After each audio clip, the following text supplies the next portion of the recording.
A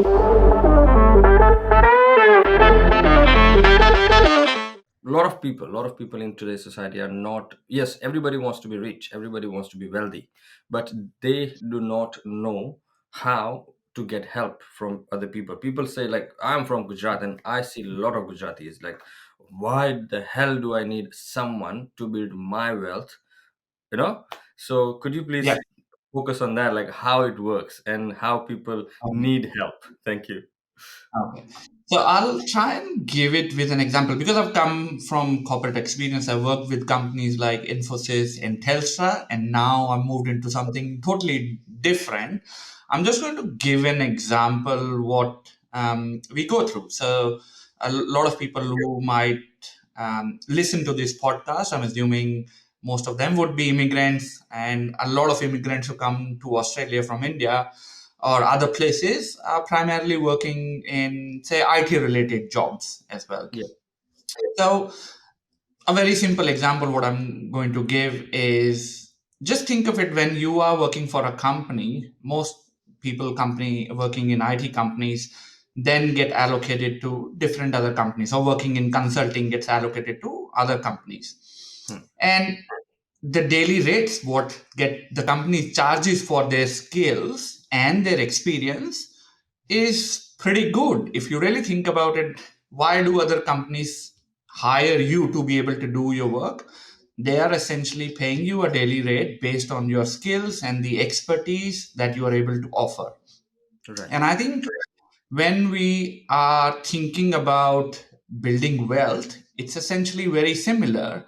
What you need to do is you need to find people in the industry who have been able to help a lot of other people, and they are essentially going to, you just need to um, pay for their time and effort and the skill they are offering.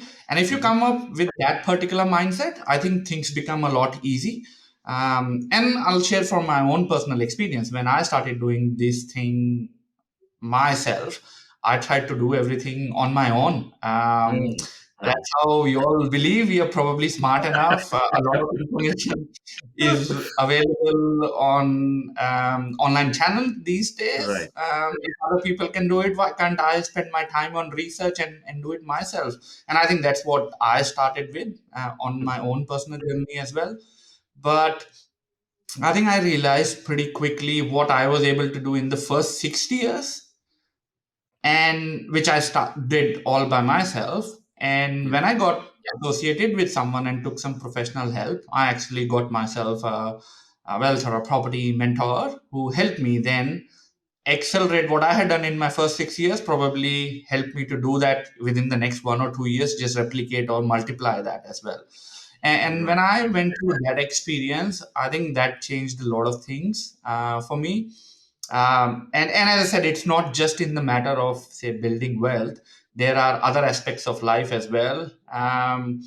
Again, a very simple example what we give: if you're feeling sick, you know the symptoms, you might even know what medicine to take, but you'll probably go to a doctor to be sure, because you know they are qualified. They look it into what are your symptoms are and give you the right medicine. I think it's essentially very similar in this case, where you take some professional help and things can actually work much faster. You can learn from other people's mistakes rather than using or doing your own mistakes. Doing their own. Correct. That's great. Good insight, Deepak. Thank you so much for that. So next question we have is, okay. So someone let's talk about Sony Wealth first. What's your role in Sony Wealth? Okay.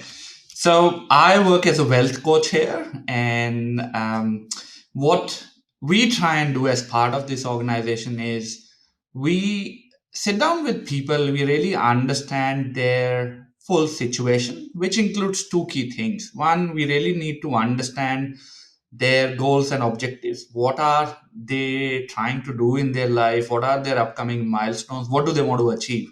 And this is very important. And when I sit with a lot of people, especially most of the migrant community, a lot of people have wishes but they don't have goals, and essentially written down proper targets what they want to achieve in the next 5 to 10 years. So that's one thing we try and help them with. The second Right. key thing is we try and really understand their financial situation, which includes their assets, their income, their liabilities, and that gives us a perspective what they want to achieve in life and where they are at this point in time. That's our starting point. What we then do is we start to educate them on how using real estate or properties they can build long-term wealth for themselves. And again, a lot of people do feel property or real estate is something everyone knows about, everyone wants to talk about, but how to really make it work for you is you need a lot more education and experience to be able to learn that. So we try and explain and educate and help people inspire on those things by sharing some success stories similar to their profile. We educate them on what has happened in Australia, why people really invest in Australia, what are the advantages you get. So that's our next phase. And phase three is where we really look at, based on the information we collect from their financial and goals and objectives, we help them build a long term plan, which is a 5 to 30-year plan in terms of how, based on their financial objectives, how they can use property investment as a mechanism to be able to build long-term wealth. And that includes a lot of details in terms of numbers, forecast, cash flow, and other things. This is step number three. This is, I think, the most important aspect when we sit with people to have the roadmap or a strategy defined and have an in principle agreement if they want to take on this journey and take on this particular roadmap.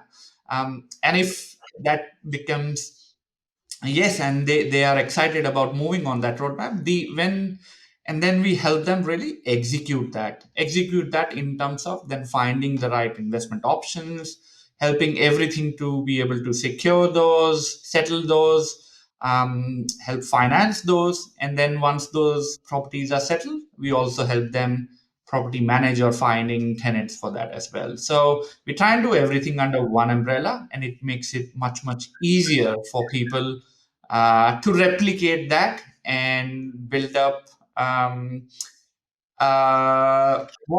Yeah, they're able to scale up pretty quickly in a matter of couple of years.